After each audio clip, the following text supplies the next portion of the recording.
പുഷ്പ 2 റിലീസിനിടെ ഉണ്ടായ സംഘർഷത്തിൽ പരിക്കേറ്റ് ഗുരുതരാവസ്ഥയിൽ കഴിയുന്ന കുട്ടിയെ ഇന്ന് അല്ലു അർജുൻ്റെ പിതാവ് അല്ലു അരവിന്ദ് സന്ദർശിച്ചു. കിംസ് ആശുപത്രിയിൽ എത്തിയാണ് കുട്ടിയെ കണ്ടത്. കുട്ടിയുടെ ആരോഗ്യനില മാറ്റമില്ലാതെ തുടരുന്നുവെന്നാണ് ആശുപത്രി വൃത്തങ്ങൾ പറയുന്നത്. അരുൺ പൂപ്പറമ്പ ടെലിഫോണിലുണ്ട്. അരുൺ, വിശദാംശങ്ങൾ. ഇപ്പോൾ സൂചിപ്പിച്ച പോലെ തന്നെ ഹൈദരാബാദിലെ കിംസ് ആശുപത്രിയിൽ ചികിത്സയിലുള്ള കുട്ടിയുടെ നില അതീവ ഗുരുതരമായി തന്നെ തുടരുകയാണ്. ഇതിനിടെ അല്ലു അർജുൻ ഈ കുട്ടിയെ സന്ദർശിച്ചില്ല എന്ന തരത്തിൽ സമൂഹ മാധ്യമങ്ങളിൽ വ്യാപകമായിട്ടുള്ള വിമർശനം ഉയർന്നിരുന്നു.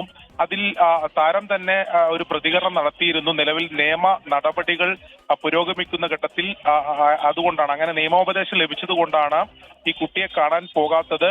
എല്ലാ പിന്തുണയും, അതായത് നേരത്തെ തന്നെ ഈ കുട്ടിയുടെ മുഴുവൻ ചികിത്സാ ചെലവും താൻ ഏറ്റെടുക്കുന്നു, താൻ വഹിക്കുമെന്ന കാര്യം ഉൾപ്പെടെ അറിയിച്ചിരുന്നു.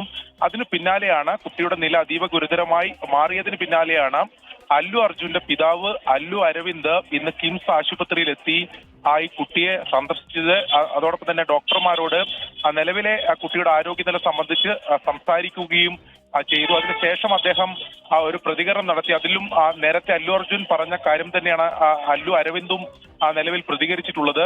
നിയമ നടപടികൾ പുരോഗമിക്കുന്നത് കൊണ്ടാണ് അല്ലു അർജുൻ ആശുപത്രിയിലേക്ക് എത്താത്തത്. അതിനുശേഷം ഈ കുട്ടിയെ വന്ന് കാണും, ഈ കുട്ടിയുടെ കുടുംബത്തിന് എല്ലാവിധ പിന്തുണയും നൽകും എന്ന് അല്ലു അർജുന്റെ പിതാവും ഈ ഘട്ടത്തിൽ അറിയിച്ചിട്ടുണ്ട്.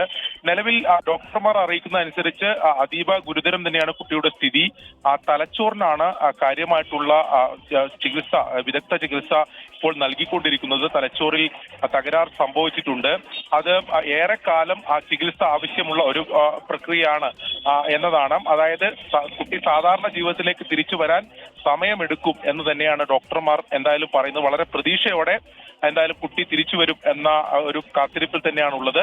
അതിനിടെയാണ് അല്ലു അർജുന്റെ പിതാവ് ആശുപത്രിയിലെത്തി കുട്ടിയെ സന്ദർശിച്ചത്. Okay, thank you. അരുൺ പൂപ്പറമ്പയാണ് ടെലിഫോണിൽ ഉണ്ടായിരുന്നത്. എന്തായാലും ആ കുട്ടിയുടെ ആരോഗ്യ അവസ്ഥ വളരെ മാറ്റമില്ലാതെ തുടരുന്നുവെന്നാണ് നമുക്ക് മനസ്സിലാകുന്നത്. ആ കുട്ടി വേഗം സുഖം പ്രാപിക്കട്ടെ എന്നാണ് നമുക്ക് പറയാനുള്ളത്.